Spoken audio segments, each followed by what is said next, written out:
मैं ही बेवकूफ था जो मैं अपने बिजनेस पार्टनर पर यकीन किया। अगर मैंने बेवकूफों की तरह उस पर यकीन नहीं किया होता तो आज हमारे साथ ऐसा नहीं होता।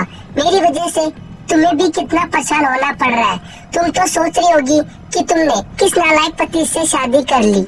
मुझे माफ करना, मेरी तो किस्मत ही खराब है। आप ऐसा मत सोचिए, मैं तो बस इसलिए परेशान हूँ कि इतने सालों में आप लोग जो भी पूंजी कमाई है कोई आपसे धोखा करके उसे ले गया। बाकी अगर हम शुरू से ही ऐसे हालातों में होते तो मैं भी खुश ही रहती, क्योंकि मेरे लिए आपका साथ ही सबसे ज्यादा जरूरी है। मैं तो बहुत भाग्यशाली हूँ कि मुझे आप जैसा पति मिला। मैं कैसी भी हूँ, आप नहीं हमेशा एक्सपेक्ट ही करते हो। मैं जानता हूँ रीरू, तुम मेरे हर दुख में साथ रहने के लिए तैयार हो क्योंकि तुम मुझसे बहुत प्यार करती हो।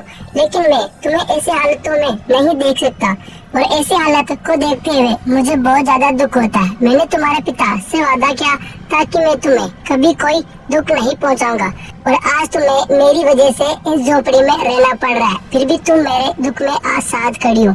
सही में मैं तो बहुत किस्मत वाला हूँ जो मुझे तुम्हारी जैसी संस्कारी और धर्म पत्नी मिली है। वो दोनों आपस में ऐसे ही बात कर रहे थे तभी उसकी छोटी बहन प्रीति का फोन आ जाता है। हेलो, कैसी हो रीना दीदी? मैं ठीक हूँ प्रीति, तुम बताओ तुम कैसी हो? मैं ठीक हूँ रीना दीदी, बस सोच रही थी कि आपसे मिले हुए बहुत दिन हो गए।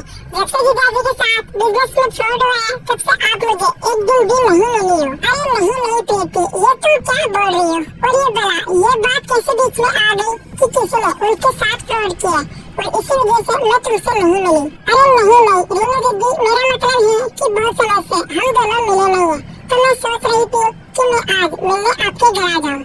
अरे प्रीति, तो इसमें पूछने वाली बात कौन सी? अगर तुम्हारा मिलने का मन कर रहा है तो बिल्कुल आ जाओ। और वैसे भी मैं तुम्हें कॉल करने वाली थी, लेकिन टेंशन के मारे मैं सब कुछ भूल गई। थोड़ी देर बाद प्रीति उसकी बड़ी बहन रीनू के घर आ जाती है। पहले तो शिवानी उसके पति के साथ एक बड़े से बंगले में रहती थी, लेकिन अब उसे छोटी सी झोपड़ी में रहना पड़ रहा था। और जब प्रीति ने रीनू को छोटी सी झोपड़ी में देखा तो मन ही मन में हंसने लगी। अरे क्या हुआ प्रीति, तुम इस तरह से अपने चेहरे पर थोड़ी सी स्माइल क्यों दे रही हो? माफ करना दीदी, लेकिन आप कहाँ थोड़े दिन पहले इतने बड़े बंगले में रहती थी, लेकिन अब आप इस छोटी सी झोपड़ी में रहते हो तो मुझे कुछ अजीब सा लगा। वैसे सब सच कहते हैं, जो इंसान की किस्मत में लिखा होता अंत में उसे वही मिलता है। वैसे आपकी किस्मत में यही झोपड़ी लिखी थी और आपकी वजह से बेचारे जीजाजी को इतने बड़े बंगले से छोटी सी झोपड़ी में आना पड़ा। मुझे तो लगता है आपके चक्कर में ही जीजाजी कंकाल हो गए। ये तुम क्या बोल रही हो प्रीति? कम से कम बोलने से पहले कुछ सोच तो लिया करो। हमारे हालात पहले से ही गिरे हुए। तुम्हारे जीजाजी का बिजनेस टूट जाने की वजह से वो भी काफी ज्यादा परेशान है और ऊपर से तुम ऐसी बातें कर रही हो। अरे दीदी, आप तो सीरियस ही हो गई, मैं तो आपके साथ मजाक कर रही थी। ठीक है, तुम यही बैठो, मैं तुम्हारे लिए पानी लेकर आती हूँ। रीनू प्रीति के लिए पानी लेकर आती है तो प्रीति पानी को पीते ही नीचे की ओर थूक देती है। अरे ये आप क्या लेकर आई हो? इतना गर्म पानी मेरे लिए कम से कम मटके का पानी तो लेकर आ जाती। और आपके घर में ऊपर से एसी भी नहीं है। मेरा तो यहाँ बैठे बैठे बुरा हाल होता जा रहा है। अब मैं ज्यादा देर तक यहाँ नहीं रुक सकती। अरे प्रीति, तुझे तो पता ही है ना, तुम्हारे जीजाजी का बिजनेस टूट जाने की वजह से हमारे घर पर गरीबी का दौर आ पड़ा। इसलिए हमारे घर में ना फ्रिज है ना और एसी, इसलिए मैं तुम्हारे लिए मटके का पानी लेकर आई। अरे यार, मुझे लगता है मैंने यहाँ आकर बहुत बड़ी गलती कर दी। इतनी गर्मी में आप दोनों कैसे रहते होंगे? ना तो आपके घर में ना फ्रिज है ना एसी है। मुझे तो लगता है मैं यहाँ पर ज्यादा देर तक नहीं रुक सकती। इससे अच्छा है तो मैं आपको अपने घर ही बुला लेती। प्रीति, मुझे तो कुछ समझ में नहीं आ रहा, तुम हमसे मिलने आई हो या हमारे हालातों का मजाक उड़ाने? अरे मैं भला किसी के हालातों का मजाक उड़ाने की होगी? मुझे सिर्फ ऐसे लाइफ जीने की आदत नहीं है, तो बस मुझे थोड़ा सा अजीब लग रहा था। फिर मैं यहाँ पर अब और नहीं रुक सकती, मैं अपने घर ही जा रही हूँ। अगर अगली बार आपको मिलना हो तो मेरे घर ही चला आना। चलो बाबा, मैं चलती हूँ, यहाँ पर तो बहुत गर्मी है। प्रीति रीनू को बोलकर ऐसा वहाँ से चली जाती है। प्रीति की बातों से रीनू को बहुत ज्यादा ठेस पहुँचती है। उसकी छोटी बहन किस तरह से उसकी हालतों का मजाक उड़ाकर वहाँ से चली गई। लेकिन एक महीने के बाद प्रीति का फोन रीनू को वापस आया और बोलती है, कैसी हो दीदी? मैंने सोचा आज मेरे घर पर आ जाओ। आज मैंने घर पर किटी पार्टी रखी है, तो आप आ जाओ, हम साथ में एंजॉय करेंगे। अरे नहीं प्रीति, मेरा आज कहीं भी जाने का बिल्कुल नहीं है। आज मैं अपने घर पर ही रहूंगी। अरे दीदी आ जाओ ना, एक तो हम 1 महीने से मिले भी नहीं है। मेरे सब फ्रेंड्स भी मेरी किट्टी पार्टी में आ रहे हैं। उन सबके साथ आपको बहुत मजा आ जाएगा। प्लीज दीदी आ जाओ। ऐसा प्रीति के बार बार बोलने पर रीनू उसकी किट्टी पार्टी में चली जाती है। तभी उसकी फ्रेंड प्रीति को देखकर, अरे प्रीति तुमने अपने मेड को चेंज कर लिया था। पहले तो यहाँ पर शांता आंटी काम करती थी, लेकिन ये अच्छा काम करती है तो इसे मेरे पास भेज देना, मैं इसे अच्छी सैलरी दे दूंगी। अरे ये सब तुम क्या बोल रहे हो? ये कोई नौकर नहीं है, ये मेरी बड़ी बहन रीनू है। क्या ये तुम्हारी बड़ी बहन रीनू है? इसने ऐसे कैसे कपड़े पहने? जब किसी पार्टी में जाते हैं तो थोड़े ढंग के कपड़े पहन कर तो जाते हैं। इसे देखकर तो यकीन नहीं आ रहा कि ये तुम्हारी बड़ी बहन रीनू है। कहाँ तुम और कहाँ ये? अब वो जो कुछ भी है, लेकिन ये मेरी बड़ी बहन रीनू है। क्या चलो अब छोड़ो दीदी, आप यहाँ पर बैठ जाओ। वैसे सच में दीदी, अगर आप किसी पार्टी में आ रही थी तो थोड़े ढंग के कपड़े तो पहन कर आती। ढंग के कपड़े तुम्हारे कहने का क्या मतलब है? प्रीति जो मेरे पास था वो मैं पहन कर आ गई। क्या तुमने यहाँ पर अपनी किट्टी पार्टी में मेरे कपड़ों के बारे में कमेंट करने के लिए बुलाया? अरे आप तो बुरा ही मान गई, मैंने तो ऐसा कुछ बोला ही नहीं। मैं तो बस यही कह रही थी कि आप कहीं भी जाओ तो कम से कम थोड़े ढंग के कपड़े पहन कर तो जाओ। इसमें बुरा मानने वाली बात क्या है? वैसे तुमने सच ही बोला प्रीति, तुमने इन्हें अपनी किट्टी पार्टी में बुलाकर हम सबका मूड ही खराब कर दिया। इन्हें देखकर तो बिल्कुल भी मन नहीं लग रहा कि ये हमारे साथ डांस करेगी। तुम तो कहती थी कि मेरे हस्बैंड की तरह, उनके हस्बैंड भी बहुत बड़े बिजनेसमैन है, लेकिन इन्हें देखकर तो ऐसा लग रहा है कि उनके पति किसी फैक्ट्री में काम करते होंगे। तुम ऐसे लोगों को पार्टी में कैसे इन्वाइट कर सकते हो? और नहीं तो क्या प्रीति, तुम्हारी इस छोटी सी गलती की वजह से हम सबका मूड खराब हो गया। अब हम यहाँ पर और नहीं रुकेंगे, हम पार्टी करने के लिए बाहर जा रहे हैं। अगर तुमको पार्टी करना है तो तुम भी बाहर आ जाना, लेकिन हम तुम्हारी बड़ी बहन रीनू फटीकर के साथ डांस नहीं करेंगे। ऐसा कहकर किट्टी पार्टी में आए हुए प्रीति के फ्रेंड्स पार्टी करने के लिए बाहर चले जाते हैं और उनके बाहर जाते ही प्रीति रीनू पर टूट पड़ती है और बोलती है, क्या सोचकर आप मेरी किट्टी पार्टी में ऐसे बनकर आए थे? अरे आपके पास कुछ बचा नहीं तो कम से कम मेरी इंसल्ट के बारे में तो सोच लेते। आपकी वजह से मेरी सारी फ्रेंड्स मेरी इंसल्ट करके चली गई। मेरा ही दिमाग खराब था तो मैंने आप जैसे गरीब टीचर को अपने किट्टी पार्टी में इन्वाइट किया। अरे आप तो इस पार्टी में आने के लायक भी नहीं हो, फिर भी मैंने आपको बुलाया। यही मेरी सबसे बड़ी गलती थी, सारी पार्टी की ऐसी तैसी कर दी। बस बहुत हो गया प्रीति, मेरे पति का बिजनेस छीन के गया। तुम लोगों ने अपने तो कुछ दिनों में औकात दिखा दी, लेकिन मेरी एक बात हमेशा याद रखना, इंसान का वक्त हमेशा एक जैसा नहीं होता। जब किसी का वक्त बदलता है तो इंसान रंग से राजा, राजा से रंग कभी नहीं बनता। तुमने मेरे पति के बारे में बहुत कुछ बोल दिया, इससे ज्यादा मैं अब कुछ नहीं सुनूंगी। मैं जा रही हूँ, अब मैं तुम्हारे घर कभी भी पैर नहीं रखूंगी। सीतापुर नाम के गांव में रामू नाम का एक चिकन का व्यापारी रहता था। पूरे गांव में सिर्फ एक ही चिकन की दुकान थी, इसलिए सभी रामू की दुकान से ही चिकन खरीदा करते थे। अरे रामू भाई, चिकन कैसा दे रहे हो? 1 किलो का 100 रुपए है। ठीक है, 3 किलो दे दो और ताजा देना। बिल्कुल भैया, ये भी कोई कहने की बात है, अभी देता हूँ। इसी तरह रामू हर रोज चिकन बेचा करता था और रात को दुकान बंद करके वापस घर चला जाता था। उसके घर में उसकी पत्नी, उसका बेटा रहता था। रामू सुबह सुबह पास ही गांव में जाकर मुर्गियां लाया करता था और मुर्गियां लाकर गांव वालों को उसका चिकन बेचा करता था। इसी तरह एक दिन सुबह रामू पास ही के गांव में मुर्गियों के व्यापारी अब्दुल के पास जाता है। जब व्यापारी से कहता है, अरे रामू, मैंने सुना है तेरा धंधा बहुत अच्छा चल रहा है। हाँ अब्दुल भाई, बस घर का खर्चा चल जाता है। अरे अब झूठ भी मत बोलो, वहाँ पर कोई और चिकन की दुकान नहीं है, इसलिए मन माने दाम पर मुर्गियां बेचते होगे। मुझसे तो तुम सस्ते दामों में मुर्गियां ले जाते हो, मुनाफा तो बहुत होता होगा। नहीं भैया, ऐसा बिल्कुल नहीं है, बल्कि मैं तो कम से कम दाम में चिकन बेचता हूँ। मैंने गांव वालों से कभी कोई बेईमानी नहीं करी।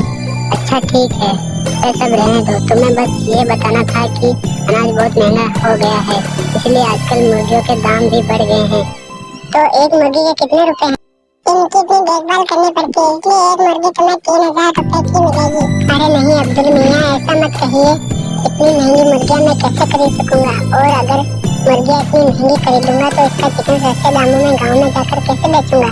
देखो भाई, लेना हो तो लो, नहीं तो और भी खरीदने वाले बहुत लोग हैं। रामू के पास मुर्गियाँ खरीदने के अलावा और कोई रास्ता नहीं था, क्योंकि अब्दुल को छोड़कर गांव में और कोई भी मुर्गियाँ नहीं पाला करता था। अब्दुल ने इस बात का फायदा उठाना शुरू कर दिया। वह अपने ग्राहकों को महंगे दामों में मुर्गी बेचने लगा। अब्दुल भैया, आज तो फिर मैं एक ही मुर्गी ले जा सकूंगा, पहले की तरह 500 की देते तो 6 मुर्गियाँ ले जा सकता था। अरे भाई, ऐसी कोई बात नहीं है, अगर महंगी लग रही है तो जाओ फिर किसी दूसरी जगह से ले लो। अब्दुल ऐसा सोचकर हंसने लगता है और रामू एक मुर्गी लेकर घर वापस चला जाता है। जैसे ही वह घर पहुंचता है तो उसकी पत्नी कहती है, अरे बाकी मुर्गियाँ कहाँ हैं? दुकान पर ही छोड़ आए क्या? अरे नहीं, जहाँ से मैं मुर्गियाँ लेता था उसने मुर्गियों के दाम बढ़ा दिए हैं, इसलिए मैं आज एक ही मुर्गी ला सका। तो फिर आप चिकन कैसे बेचोगे? मेरा मतलब है कि एक मुर्गी से तो बहुत कम चिकन निकलेगा। हाँ, चिकन तो कम निकलेगा, लेकिन वह भी बिक जाए तो बहुत बड़ी बात है। मतलब मैं कुछ समझी नहीं। पहले तो मैं कम दामों में चिकन बेचा करता था, लेकिन आज जो मैं इतनी महंगी मुर्गी लेकर आया हूँ तो चिकन भी तो महंगा ही बेचना पड़ेगा ना। और इतना महंगा चिकन पता नहीं गांव वाले लोग खरीदेंगे या भी नहीं। हर रोज की तरह रामू अपनी दुकान में जाकर चिकन काटने लगता है। अरे भैया, 1 किलो चिकन तोल देना। हाँ भैया, अभी देता हूँ। इतना कहकर रामू ने उसे 1 किलो चिकन तोल दिया। भैया ये लो अपने पैसे। अरे भैया, 400 हुए, ये तो सिर्फ 100 रुपए हैं। क्या ये कब हो गया? अभी परसों ही तो मेरी पत्नी 100 रुपए में लेकर गई थी। 2 दिन में ही दाम दोगुने से ज्यादा हो गए। मजाक कर रहे हो क्या रामू भाई? अरे नहीं भैया, ऐसा नहीं है। बाजार में मुर्गियों के दाम बढ़ गए हैं, इसलिए चिकन का दाम भी आज से बढ़ गया है। रहने दो भाई, मुझे नहीं चाहिए ये इतना महंगा चिकन, तुम अपने पास ही रखो। इतना कहकर वह आदमी बिना कुछ लिए वहाँ से चला जाता है। कुछ समय बाद और भी ग्राहक रामू के पास जाते हैं, लेकिन महंगा होने के कारण कोई भी उससे चिकन नहीं लेता। वो सब उसे बुरा भला कहकर उसकी दुकान से चले जाते हैं। अरे ये क्या, ये तो सरासर लूट मचा रखी है। इससे सस्ता चिकन तो शहर में मिल जाएगा। शाम हो जाती है, लेकिन रामू की बिक्री नहीं हो रही थी। तभी वो देखता है कि मुर्गी बेचने वाला अब्दुल उसकी दुकान के ठीक सामने चिकन की दुकान लगा रहा होता है। यह देखकर वह हैरान हो जाता है। आ जाओ, सस्ते में चिकन ले जाओ, चिकन बिरयानी बनाओ और मजे से खाओ। आ जाओगे तो पाओगे, नहीं तो बाद में पछताओगे। इतना सुनते ही सभी गांव वाले चिकन की दुकान के पास पहुंच जाते हैं और अब्दुल की दुकान पर भीड़ जमा होती है। भैया चिकन कितने का दे रहे हो? 50 रुपए का किलो दे रहा हूँ भाभी, कितना तोल दूँ? अच्छा, तब तो मुझे 2 किलो चिकन दे दो। मुझे भी भाई 1 किलो चिकन तोल दो। अरे भैया, थोड़े चिकन पकौड़े बना लेना और थोड़े चिकन बिरयानी बना लेना। 4 किलो ले लो, 200 रुपए ही होंगे। लेकिन आप इतना सस्ता चिकन कैसे दे रहे हो? आज से पहले आपको इस गाँव में भी नहीं देखा। वह सामने की दुकान में तो 400 का 1 किलो मिल रहा है। भैया हम बाकियों की तरह ठगे नहीं हैं, बीवी बच्चे वाले आदमी हैं।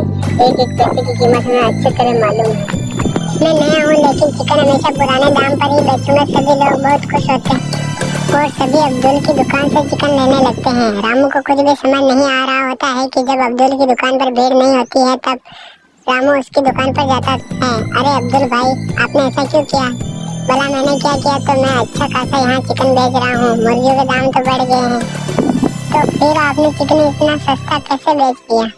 ऐसा करने पर तो मेरी दुकान से कोई भी चिकन नहीं खरीदेगा और मेरा व्यापार बंद हो जाएगा। तो फिर एक काम करो, तुम अपना चिकन मुझे बेच दो, मैं सारा चिकन खरीद लूंगा, वो भी 1000 रुपए में। अरे भाई, यह तो सरासर धोखेबाजी है। मैंने पूरे 3000 रुपए देकर तुमसे एक मुर्गी ली थी, अब तुम 1000 में मुझसे सारा चिकन मांग रहे हो। अगर मैंने ऐसा किया तो मेरा घाटा हो जाएगा। तो भाई तुम रास्ता नापते बनो, वैसे भी थोड़ी देर में मुझसे दुकान बंद करके घर जाना है। अब रामू बुरी तरह फंस चुका था, इसलिए मजबूर होकर उसे सारी मीट अब्दुल को देनी पड़ी। तभी वह दुखी मन से अपने घर चला जाता है। इतने उदास क्यों हो? बिक्री तो अच्छी हुई ना? पता नहीं भगवान हमसे किस जन्म का बदला ले रहा है। ऐसा क्यों कह रहे हो? साफ साफ बताओ ना क्या हुआ है।